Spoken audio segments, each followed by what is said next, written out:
ಎಲ್ಲರಿಗೂ ನಮಸ್ಕಾರ. Welcome back to my channel Dilu's mumma Kannada ವ್ಲಾಗ್ಸ್ಗೆ ಸ್ವಾಗತ. ಸೊ ನಮ್ಮ ಕ್ಲೋಸ್ ರಿಲೇಟಿವ್ ಒಬ್ಬರ ಮನೇಲಿ ಫಂಕ್ಷನ್ ಅಂದರೆ ಲೈಕ್ ಪೂಜೆ ಇತ್ತು ಅಂತ ಹೇಳಿಬಿಟ್ಟು 1 day ಬಿಫೋರ್ ಹೋಗೋಣ ಅಂತಂದ್ಬಿಟ್ಟು ಎಲ್ಲ ಪ್ಯಾಕಿಂಗ್ ಮಾಡ್ಕೊತಾ ಇದ್ವಿ.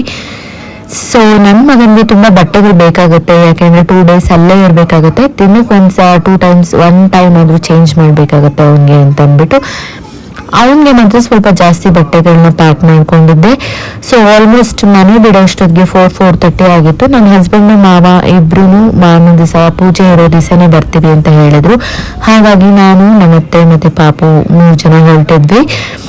ಸೊ ನಮ್ಮ ಇನ್ನೊಬ್ರು ಅತ್ತೆನ ಕಾಡ್ಗುಡಿ ಹತ್ರ ಬಿಡಬೇಕಾಗಿತ್ತು. ಒಂದು ವೇ ಮಾರತ್ತಳ್ಳಿಗೆ ಹೋಗಬೇಕಾಗಿತ್ತು ಅಂತಂದ್ಬಿಟ್ಟು ಒಂದು ವೇ ಬಿಟ್ಬಿಟ್ಟು ಹೋಗೋಣ ಅಂತ ಅಂದ್ಕೊಂಡು ಸೇಮ್ ರೂಟ್ ಆಗಿರೋದ್ರಿಂದ ಅಲ್ಲಿ ಬಿಟ್ಬಿಟ್ಟು ಹತ್ರ ಬಿಟ್ಬಿಟ್ಟು ಹೋಗೋಣ ಅಂದ್ಕೊಂಡು, ಬಟ್ ಊಬರ್ದು ಏನು ಪ್ರಾಬ್ಲಮ್ ಆಯಿತು ಅಂತ ಹೇಳಿದ್ರೆ, ಸೊ ಫೇರ್ ತೋರಿಸಿದ್ದೆ ಒಂದು ಮೊಬೈಲಲ್ಲಿ ಬುಕ್ ಮಾಡಬೇಕಾದ್ರೆ, ಆಮೇಲೆ ಅಲ್ಲಿ ಇಳಿದಾಗ ಅಮೌಂಟ್ ಬಂದಿದ್ದೆ ಒಂದು.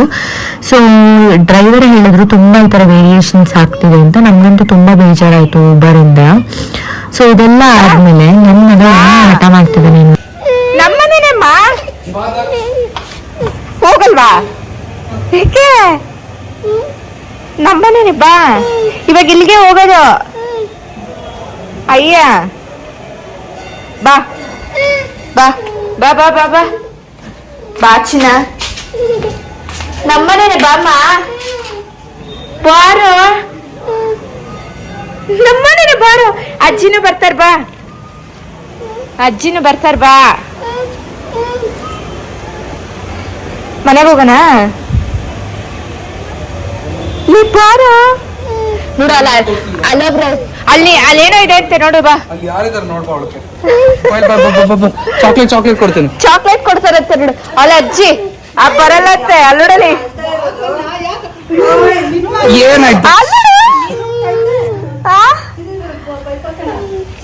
ಬರಲ್ಲಂತೆ.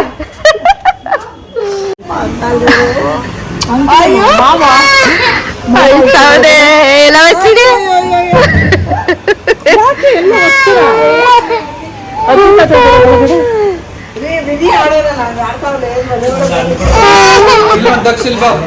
ನೋಡ ಅಲ್ಲುಂಟು, ಅಲ್ಲ chocolate or biscuit, anything is there.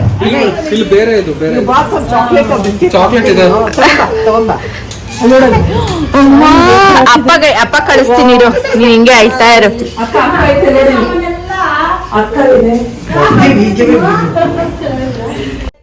ನನ್ನ ಮಗನಿಗೆ ಹೇಗಾಗಿದೆ ಅಂತಂದರೆ, ಆಚೆ ಓಡಾಡಿ ಬೇರೆ ಕಡೆ ಎಲ್ಲ ಆಚೆಗಡೆ ಓಡಾಡಿ ಎಲ್ಲ ಅಭ್ಯಾಸ ಇದೆ. ಬಟ್ ಯಾರ್ದಾರು ರಿಲೇಟಿವ್ ಮನೆಗೆ ಹೋಗೋದಾಗಲಿ ಫ್ರೆಂಡ್ಸ್ ಮನೆಗೆ ಹೋಗೋದಾಗಲಿ ಎಲ್ಲ ಅಭ್ಯಾಸ ಇಲ್ಲ. ಸೊ ನಾವೆಲ್ಲೇ ಅವನ್ನ ಆಚೆ ಕರ್ಕೊಂಡೋದ್ರೂ ಅವನೇನು ಅನ್ಕೊತಾನೆ, ದೇವಸ್ಥಾನಕ್ಕೆ ಕರ್ಕೊಂಡು ಹೋಗ್ತಾಯಿದ್ದೀವಿ ಇಲ್ಲ ಎಲ್ಲಾದರೂ ಟೈಮ್ ಸ್ಪೆಂಡ್ ಮಾಡೋಕ್ಕೆ ಕರ್ಕೊಂಡು ಹೋಗ್ತಾಯಿದ್ದೀವಿ ಅಂತ ಅಂದ್ಕೊತಾನೆ. ಸೊ ಈ ಸತಿನೂ ಹಾಗೆ ಆಗಿತ್ತು. ದೇವಸ್ಥಾನಕ್ಕೆ ಕರ್ಕೊಂಡು ಹೋಗ್ತಾಯಿದ್ದೀವಿ ಅಂತ ಅಂದ್ಕೊಂಡ್ಬಿಟ್ಟಿದ್ದ. ನೋಡಿದ್ರೆ ಕರ್ಕೊಂಡೋಗಿ ಅವ್ರ ಮನೆ ಹತ್ರ ಹೋಗ್ಬಿಟ್ಟಿದ್ವಿ ಅಂತಂದ್ಬಿಟ್ಟು ಎಷ್ಟು ಕರೆದ್ರೂ ಬರಲೇ ಇಲ್ಲ, ಅಷ್ಟು ಹಠ ಮಾಡ್ತಾಯಿದ್ದ, ಅಳ್ತಾನೆ ಇದ್ದ. ಸೊ ಕೊನೆಗೆ ಒಂದು ಅರ್ಧ ಗಂಟೆ ಸಮಾಧಾನ ಮಾಡಿ ಅವನ್ನ ಕೊನೆಗೆ ಆಟ ಸಾಮಾನೆಲ್ಲ ಕೊಡಿಸ್ಕೊಂಡು ಬಂದು ಸಮಾಧಾನ ಮಾಡಿ ಜ್ಯೂಸ್ ಗೀಸ್ ಎಲ್ಲ ಕೊಟ್ಬಿಟ್ಟು ಕೂಡಿಸ್ಕೊಂಡಿದ್ದಾಯಿತು. ಆಮೇಲೆ ಸ್ವಲ್ಪ ಅಡ್ಜಸ್ಟ್ ಆದ, ಎಲ್ಲರ ಹತ್ರನೂ ಮಾತಾಡ್ಕೊಂಡು ಎಲ್ಲರೂ ಮಾತಾಡಿಸ್ತಾ ಇದ್ರು ಅಂದ್ಬಿಟ್ಟು. ಬರುತ್ತೀರಿ ಸ್ವಲ್ಪ ನಾಳೆ ಅಷ್ಟೊತ್ತಿಗೆ.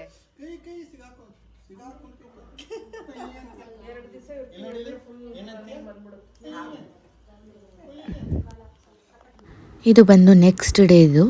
ಸೊ ಬೆಳಗ್ಗೆನೇ ಪೂಜೆ ಎಲ್ಲ ಅವ್ರು ಮಾಡ್ತಾಯಿದ್ರು. ಹಾಗೆ ಈ ಕಡೆ ಹೆಣ್ಮಕ್ಳೆಲ್ಲ ಅಡುಗೆಗಳು ಮಾಡಿಕೊಂಡು ಮಾತಾಡಿಕೊಂಡು ಫ್ಯಾಮಿಲಿ ಜೊತೆ, ಹಾಗೆ ಎಲ್ಲ ಹೆಣ್ಮಕ್ಳು ಯಾವಾಗಲೂ ಒಂದು ಸತಿ ಸೇರ್ತೀವಲ್ವ, ಹಾಗೆ ಟೈಮ್ ಸ್ಪೆಂಡ್ ಮಾಡಿಕೊಂಡು ಎಲ್ಲರ ಮನೆ ಕತೆಗಳು ಆಡ್ಕೊಂಡಿರ್ತಾರೆ. ಸೊ ಇಲ್ಲಿ ಒಳಗಡೆ ಪೂಜೆ ಎಲ್ಲ ಮಾಡ್ಕೊತಾಯಿದ್ರು. ಎಲ್ಲರೂ ಅವ್ರವ್ರ ಪಾಡಿಗೆ ಅವ್ರವ್ರ ಪೂಜೆಗಳು ನಡೆಸ್ಕೊತಾಯಿದ್ರು. ಸೊ ಹಾಗೆ ಸೈಮೆಂಟೇನಿಯಸ್ ಆಗಿ ಅಡುಗೆಗಳು ಕೂಡ ನಡೀತಾ ಇತ್ತು. ಸೊ ಇವತ್ತಿನ ದಿವಸ ಬಂದುಬಿಟ್ಟು ಮನೇಲೇ ಎಲ್ಲ ಟೈಪ್ ಆಫ್ ಅಡುಗೆಗಳನ್ನೂ ಮಾಡ್ತಾರೆ. ಸೊ ಆಚೆ ಇರೋರಿಗೆ ಯಾರಿಗೂ ಮಾಡೋದಕ್ಕೆ ಬಿಡಬಾರ್ದು ಅಂತ ಹೇಳ್ತಾರೆ. ಯಾಕೆ ಅಂತಂದರೆ ಲೈಕ್ ಪ್ಯೂರಾಗಿ ಮಾಡಬೇಕು, ಏನು ಬೇರೆಯವ್ರ ಕೈ ಯಾರ್ಯಾರ್ದು ಕೈ ತಾಗಬಾರ್ದು ಅಂತಂದ್ಬಿಟ್ಟು ಶುದ್ಧವಾಗಿ ಮಾಡಬೇಕು ಅಂತಂದ್ಬಿಟ್ಟು ಎಲ್ಲ ಮನೇಲಿ ಇರೋರೇ ಸೇರಿಕೊಂಡು ಎಲ್ಲ ಟೈಪ್ ಆಫ್ ಅಡುಗೆಗಳನ್ನ ಮಾಡಿರ್ತಾರೆ.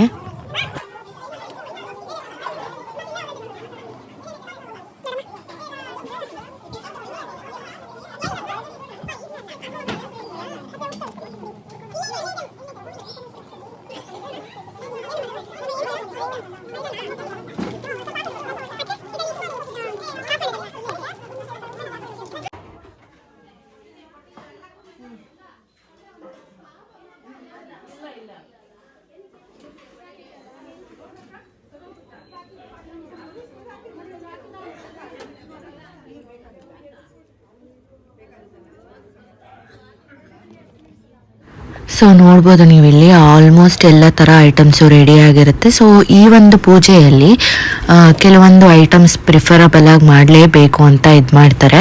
ಸೊ ಅದೇ ಐಟಮ್ಸ್ನ ಮಾಡಬೇಕಾಗತ್ತೆ. ಲೈಕ್ ಅಂದರೆ ಫುಡ್ ಐಟಮ್ನ ಕೆಲವೊಂದಿರುತ್ತೆ ಈ ಪೂಜೆಗೆ ಇದೇ ಮಾಡಬೇಕು ಅಂತ. ಸೊ ಹಾಗಾಗಿ ಮನೆಯವರೇ ಮಾಡಬೇಕು ಅಂತ ಹೇಳೋದು. ಸೊ ಎಲ್ಲ ಐಟಮ್ಸು ಪ್ರಿಪೇರ್ ಆಗಿತ್ತು, ಮನೆಯವರೇ ಎಲ್ಲ ಸೇರಿಕೊಂಡು ಮಾಡಿರುವಂತಹ ಇದು. ಸೊ ಇದೆಲ್ಲ ಆದಮೇಲೆ ಪೂಜೆ ಮುಗ್ದಾದ್ಮೇಲೆ ಊಟ ಎಲ್ಲ ರೆಡಿ ಆಗಿರುತ್ತೆ.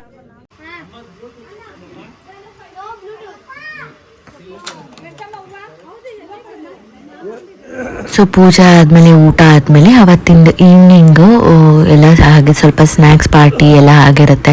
ಎಲ್ಲರೂ ಜೊತೆಗಿರ್ತೀವಲ್ಲ, ತುಂಬ ದಿವಸ ಆದಮೇಲೆ ಸಿಕ್ಕಿರ್ತೀವಿ. ಸೊ ಹಾಗಾಗಿ ಆರಾಮಾಗಿ ನಕ್ಕೊಂಡು ಮಾತಾಡಿಕೊಂಡು ಈ ಥರ ಎಲ್ಲ ಆಚೆ ಊಟ ಎಲ್ಲ ಆದಮೇಲೆ ಕುತ್ಕೊಂಡು ಮಾತಾಡ್ಕೊಂಡು ಕೂತಿರ್ತೀವಿ.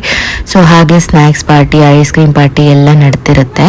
ಸೊ ನೋಡಿ ನನ್ನ ಮಗ ಎಷ್ಟು ಚೆನ್ನಾಗಿ ಅಡ್ಜಸ್ಟ್ ಆಗಿಬಿಟ್ಟಿದ್ದಾನೆ. ಹೆಂಗೋ ಸ್ವಲ್ಪ ತತ್ತ ಆಮೇಲೆ ಈ ಥರ ಎಲ್ಲ ಅಡ್ಜಸ್ಟ್ ಹಾಕ್ಕೊಂಡು ಎಲ್ಲರ ಹತ್ರನೂ ಅಂದರೆ ಟಚ್ ಕಿಚ್ ಎಲ್ಲ ಮಾಡಿಸ್ಕೊಳ್ಳಲ್ಲ, ಎತ್ಕೊಳ್ಳೋದಕ್ಕೆಲ್ಲ ಬಿಡೋದಿಲ್ಲ. ಸೊ ಹಿಂಗೆ ಮಾತಾಡ್ಕೊಂಡು ಆಟ ಆಡ್ಕೊಂಡಿರ್ತ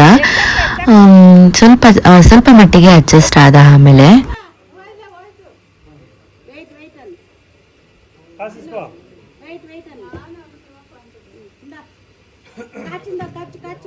ಈಗ ಏನಾಗಿದೆ ಅಂತಂದರೆ ಆಲ್ಮೋಸ್ಟ್ ನಮ್ಮ ಎಂಟೈರ್ ಫ್ಯಾಮಿಲಿಯಲ್ಲಿ ಅಮ್ಮ ಸೈಡ್ ಆಗಿರ್ಬೋದು, ಇಲ್ಲ ನನ್ನ ಹಸ್ಬೆಂಡ್ ಸೈಡ್ ಆಗಿರ್ಬೋದು, ಚಿಕ್ಕ ಮಗು ಅಂತ ಹೇಳಿದ್ರೆ ಇವನ್ನೇ ಆಗಿಬಿಟ್ಟಿದ್ದಾನೆ. ಇನ್ಯಾರು ಅಷ್ಟೊಂದು ಚಿಕ್ಕ ಮಗು ಇಲ್ಲ. ಸೊ ಹಾಗಾಗಿ ಇವನ್ನೆಲ್ಲ ಒಂಥರ ಪ್ಯಾಂಪರ್ ಮಾಡೋದು ಎಲ್ಲ ದೊಡ್ಡವರೇ ಅಲ್ವಾ. ಸೊ ಮಕ್ಕಳು ನೋಡಿದ್ರೆ ತುಂಬ ದಿವಸ ಆಗಿರುತ್ತೆ ಮಕ್ಕಳನ್ನೆಲ್ಲ ನೋಡಿ. ಹಾಗಾಗಿ ಇವನ್ನ ನೋಡಿದ್ರೆ ಏನೋ ಒಂಥರ ಖುಷಿ ಪಡೋದು, ಆಟಾಡ್ಸೋದು, ಮಾತಾಡ್ಸೋದು ಆ ಥರ ಎಲ್ಲ ಇದು ಮಾಡ್ತಾರೆ ಜಾಸ್ತಿ. ಸೊ ಇವನು ಹೇಗೆ ಅಂತಂದರೆ ಇವನ್ ನೇಚರು ಜಾಸ್ತಿ ಟಚ್ ಮಾಡಬಾರ್ದು, ನಾನು ದೊಡ್ಡ ಹುಡುಗ, ನಾನು ಎಲ್ಲ ಮಾಡ್ತೀನಿ, ನನಗೆಲ್ಲ ಗೊತ್ತು ಅನ್ನೋ ಥರ ಇವನ್ ಬಿಹೇವಿಯರು. ಸೊ ಹಾಗಾಗಿ ಯಾರನ್ನೂ ಇದು ಮಾಡ್ಕೊಳ್ಳೋದು, ದೊಡ್ಡವ್ರ ಥರ ಮಾತಾಡೋದು ಹಾಗೆ ಟ್ರೈ ಮಾಡ್ತಾನೆ ಇವನು. ಸೊ ಹಾಗಾಗಿ ಎಲ್ಲರಿಗೂ ತುಂಬ ಇಷ್ಟ ಆಗ್ತಾನೆ ಇವನು. ಸೊ ಇದೆಲ್ಲ ಆದಮೇಲೆ ನೈಟು ಒಂದು ರೌಂಡ್ ಊಟ ಮುಗಿಸಿ ಫ್ಯಾಮಿಲಿ ಯಾವಾಗಲೂ ಒಂದು ರಿಚುವಲ್ ಥರನೇ ಅಂತ ಹೇಳ್ಬೋದು, ಈ ಥರ ಆಟ ಆಡೋದಕ್ಕೆ ಕುತ್ಕೊತೀವಿ. ಅಂದರೆ ನಾನು ಬಂದು 3 years ಆಯಿತು. 3 yearsಯಿಂದನೂ ಹೀಗೇನೆ. 1 2 3 4 5 6 7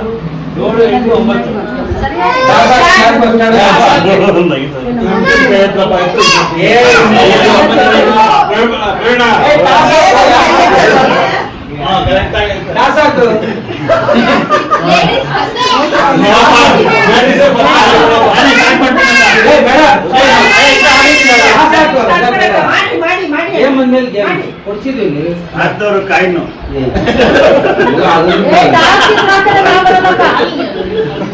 ಎಲ್ಲಿ ಕೂತ್ಕೊಂಡು ಆಗುತ್ತಾ ಯಾರಮ್ಮ ಕ್ಯಾಪ್ಟನ್?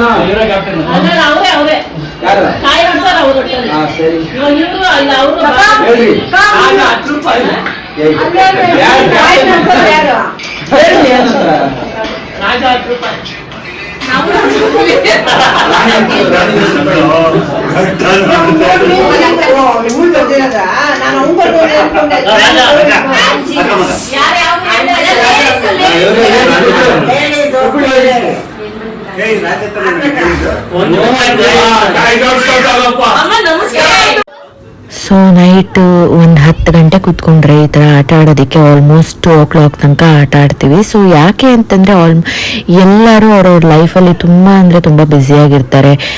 ಫ್ಯಾಮಿಲಿ ಆಗಲಿ ಫ್ರೆಂಡ್ಸ್ನಾಗಲಿ ಯಾರನ್ನೇ ಮೀಟ್ ಮಾಡಬೇಕು ಅಂದರೆ ಒಬ್ರಿಗೊಬ್ರು ಟೈಮೇ ಇರೋದಿಲ್ಲ. ಸೊ ಈ ಥರ ಏನಾದರೂ ಫಂಕ್ಷನ್ನು ಪೂಜೆ ಅಂತ ಆದಾಗೇ ಎಲ್ಲರೂ ಒಟ್ಟಿಗೆ ಸೇರೋದು. ಸೊ ಹಾಗಾಗಿ ಇದೊಂಥರ ಚೆನ್ನಾಗಿರುತ್ತೆ ಅಂತಂದ್ಬಿಟ್ಟು ಎಷ್ಟೇ ಕೆಲಸ ಇರಲಿ ಏನೇ ಇರಲಿ, ಸೊ ಈ ಥರ ಎಲ್ಲರೂ ಒಟ್ಟಿಗೆ ಒಂದು ಇಯರ್ಲಿ ಒನ್ಸೋ ಟ್ವೈಸೋ ಆ ಥರ ಸಿಗ್ತಾ ಇರ್ತೀವಿ. ಅವ್ರವ್ರಿಗಾಗಷ್ಟು ಟೈಮ್ನ ಅವ್ರು ಮಾಡಿಕೊಂಡು ಫ್ಯಾಮಿಲಿಗೆ ಗೆಟ್ ಟುಗೆದರ್ ಮಾಡಿಕೊಂಡು ಈ ಥರ ಎಂಜಾಯ್ ಮಾಡ್ತೀವಿ. ಸೊ ಇದೆಲ್ಲ ಆದಮೇಲೆ ನೆಕ್ಸ್ಟ್ ಡೇ ಮಾರ್ನಿಂಗು ಈ ಥರ ಪೂಜೆ ಇರುತ್ತೆ. ಅವರು ಯಾರು ಸತ್ತಿರ್ತಾರಲ್ವ ಅವ್ರದ್ದು ಫೋಟೋ ಇಟ್ಬಿಟ್ಟು ಈ ಥರ ಗ್ರ್ಯಾಂಡಾಗಿ ಪೂಜೆ ನಡೆಸ್ತೀವಿ. ಸೊ ನೋಡ್ಬೋದು ನೀವು ಎಲ್ಲರೂ ಆಲ್ಮೋಸ್ಟ್ ಚೆನ್ನಾಗಿ ರೆಡಿ ಆಗಿದ್ರು. ಹಾಗೆ ಒಂದು ಸ್ಮಾಲ್ ಫೋಟೋ ಸೆಷನ್ ಕೂಡ ನಡೀತಾ ಇತ್ತು. ಸೊ ಎಲ್ಲರೂ ಅವ್ರಿಗೆ ಹೇಗೆ ಬೇಕೋ ಆ ಥರ ಫೋಟೋಗಳೆಲ್ಲ ತಕ್ಕೊಳ್ಳೋದು, ತುಂಬ ಖುಷಿಯಾಗಿ ಆಟ ಆಡಿಕೊಂಡು, ಅಂದರೆ ಏನು ಅಂತಂದರೆ ಫ್ಯಾಮಿಲಿ ಗೆಟ್ ಟುಗೆದರ್ ಅನ್ನೋದು ಒಂಥರ ದೊಡ್ಡ ಖುಷಿ. ಎಲ್ಲರೂ ಎಂಜಾಯ್ ಮಾಡ್ಕೊಂಡಿರ್ತೀವಿ. ಎಲ್ಲ ಎಲ್ಲಾರ್ದು ಎತ್ಕೋಬಾರ್ದು. ಸ್ವಲ್ಪ ಹೇಳ್ತೀನಿ ಕೇಳಿಲ್ಲ, ಇಟ್ಕೊಂಡಿದ್ದು ಅಜ್ಜಿ ಕೊಡ್ಬೇಕು, ಆಮೇಲೆ ದೊಡ್ಡ ಅಜ್ಜಿ ಕೊಡ್ಬೇಕು, ಹಾ